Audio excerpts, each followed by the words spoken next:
और कंस को पूरी कथा बतलाई। वैसे ही कंस लड़खड़ाता हुआ आया और देवकी की गोद में एक संतान को देखा और देख करके वह उस संतान की ओर झपटा। लेकिन देवकी उस योग माया को अपनी गोद में समेटे हुए है और कह रही है, भैया आप इसको क्यों मार रहे हैं?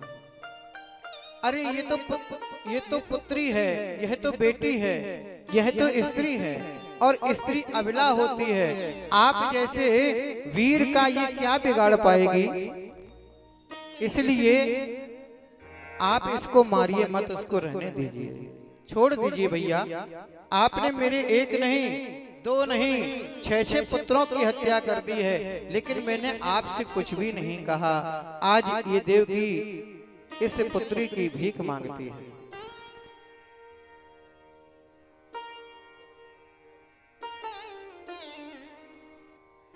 आज जो है बेटी की भीख मांगती है। आपने मेरे एक नहीं, दो नहीं, 6 पुत्रों की हत्या कर दी, लेकिन मैंने कभी कुछ नहीं कहा। आज इसको छोड़ दीजिए। मेरा शेष जो जीवन है ना, मैं इसी के सहारे काट लूंगी। भैया मैं कभी आपसे कुछ नहीं कहूंगा। आपने मेरे 6 पुत्रों की हत्या कर दी, फिर भी मैं तुम्हें माफ करती हूँ, लेकिन मेरी बेटी को मत छीनो। कम से कम जीने का कोई ना कोई तो सहारा होना चाहिए, जीने का कोई ना कोई आश्रय तो होना चाहिए भैया। लेकिन जो दुष्ट होते हैं उनकी आंखों में आंसू नहीं होते हैं। होता क्या है, आज योग माया को देवकी की गोद से लेकर के जैसे ही शिला पर पटकने का प्रयास किया, वैसे ही वह योग माया हाथ से छूट करके आकाश मार्ग में पहुंच जाती है और बड़ी जोर से अट्टहास किया और कहा, मूर्ख तू मुझे मारना चाहता? अरे तेरा मारने वाला तो गोकुल में पैदा हो चुका है, जन्म ले चुका है। जैसे ही ये कहा, वैसे ही आज कंस को अब पश्चाताप हो रहा है। कंस को जैसे ये पता चला, कंस को जैसे ही पता चला कि मेरा मारने वाला गोकुल में पैदा हो गया, तो अब यह देवकी के सामने झूठ मूठ के आंसू बहाने लगा। देवकी के सामने झूठ मूठ के आंसू बहाने लगता है और कहता है कि बहन मैंने तुम्हारे साथ में बड़ा अनर्थ किया है, हो सके तो मुझे क्षमा कर देना। देवकी ने कहा, भैया मैं क्षमा की स्थिति में नहीं हूं, ना तो मैं किसी से क्रोधित हो सकती हूं, ना मैं किसी से प्रसन्न हो सकती हूं। आपने जो कुछ भी मेरे साथ किया, हो सकता है कि ये मेरे भाग्य में लिखा हो, क्योंकि कोई किसी को सुख नहीं देता, कोई किसी को दुख नहीं देता। काहू न को सुख दुख कर दाता, काहू न को सुख दुख कर दाता, काहू न को सुख दुख कर दाता, काहू न को सुख दुख कर दाता, निज कृत कर्म भोग सब भ्राता, निज कृत कर्म भोग सब भ्राता। कोई किसी को सुख नहीं देता, कोई किसी को दुख नहीं देता। ये तो अपने अपने कर्मों का भोग होता है, अपने अपने कर्मों का फल प्राप्त करता है। कोई किसी को सुख नहीं देता। अगर कोई किसी को सुख देता तो जो व्यक्ति सुख देने वाला है ना, उसके संपर्क में जितने भी लोग होते वो सब सुखी होते। लेकिन एक व्यक्ति से 10 लोग सुख अनुभव कर रहे हैं और 10 लोग दुख का अनुभव कर रहे हैं, तो इसका मतलब क्या है? इसका मतलब है कि वह व्यक्ति ना सुख दे रहा है ना दुख दे रहा है। जिसकी जैसी मनोवृत्ति है वैसा ही उसको फल प्राप्त हो रहा है। किसी के संसर्ग को, किसी के साथ को आप सुख महसूस करते हैं तो सुखी अनुभव करते हैं, और किसी के साथ को आप दुख अनुभव करते हैं तो दुखी महसूस करते हैं।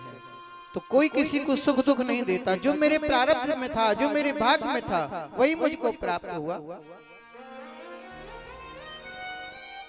वसुदेव जी ने कंस से कहा, कंस तुझे जो करना था वो तूने किया, अब तू देवकी को क्यों रुला रहा है? होता क्या है, कंस चला जाता है, लेकिन जब तक देवकी और वसुदेव के सामने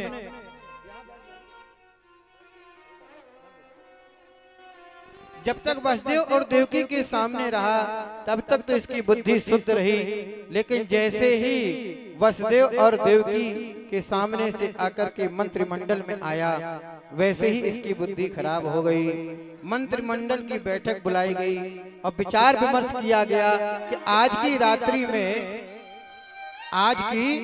रात्रि में जितने भी बच्चे जन्म लिए हैं उन सबको मरवा दिया जाए। जैसा राजा वैसे ही मंत्री। हाँ, कहते हैं कि राजा के भय से यदि मंत्री सचिव अपना सही सत्य निर्णय न सुना पाए तो समझ लो उस राज्य की क्या स्थिति होगी।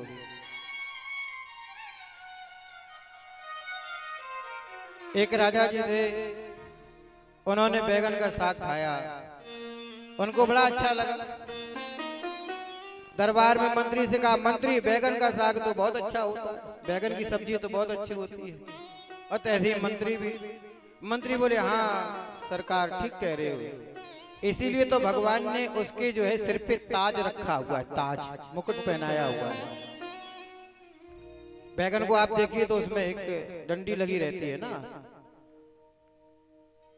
एक दिन क्या हुआ, राजा जी ने बैगन की सब्जी खाई और उनको नुकसान कर गई। मंत्री से बोले, मंत्री बैगन की सब्जी बड़ी खराब होती है। बोले, हाँ सरकार, इसीलिए तो भगवान ने उसके सिर पे खूंटा ठोक दिया है। हाँ, कहने का भाव ये है, कहने का अभिप्राय ये है कि मंत्रियों को, गुरुओं को, संतों को सत्य बात कहनी चाहिए। निंदन्ति नीति निपुणा यदि वास्तवन्तु लक्ष्मी क्षमा विशतु गच्छतु वा यथेष्टम्। नीति पे जो चलने वाले हैं, जो सिद्धांतवादी हैं, वे कभी भी नीति से, सिद्धांत से समझौता नहीं करते। लक्ष्मी आए अथवा चली जाए। निंदन्ति नीति निपुणा यदि वास्तवन्तु लक्ष्मी समाविशतु गच्छतु वा यथेष्टम्। अद्यैव मरणमस्तु युगान्तरे वा। आज मरना हो जाए और चाहे युगों के बाद मरना हो, लेकिन न्यायात् पथः प्रविचलन्ति पदम न धीरा। न्याय के पद से वो कभी भी विचलित नहीं होते हैं। इसीलिए तो कहा जाता है, एक आता है एक जाता है, वचन वही निभाता है। अरे इस दुनिया में न जाने कितने लोग आते हैं, कितने लोग चले जाते हैं। एक आता है एक जाता है, वचन वही निभाता है। कौन? सत्य धर्म में, सत्य कर्म में जो प्राणी लग जाता है। जो सत्य पर चलने वाले हैं, जो नीति पर चलने वाले हैं, जो न्याय पर चलने वाले हैं, वो कभी भी विचलित नहीं होते हैं। इसीलिए तो कहते हैं, रघुकुल रीत सदा चल आए। रघुकुल रीत सदा चली आई, रघुकुल रीत सदा चली आई।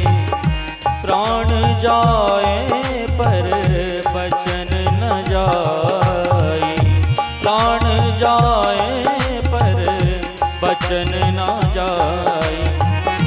रघुकुल रीत सदा चली आई, रघुकुल रीत सदा चली आई। प्राण जाए पर बचन न जाए, प्राण जाए पर बचन न जाए। कहने का भाव ये है, जो नीतिवादी होते हैं, जो सिद्धांतवादी होते हैं, वो चिंता नहीं करते। इसीलिए किसी ने कहा है आदमी दोगले हो गए हैं।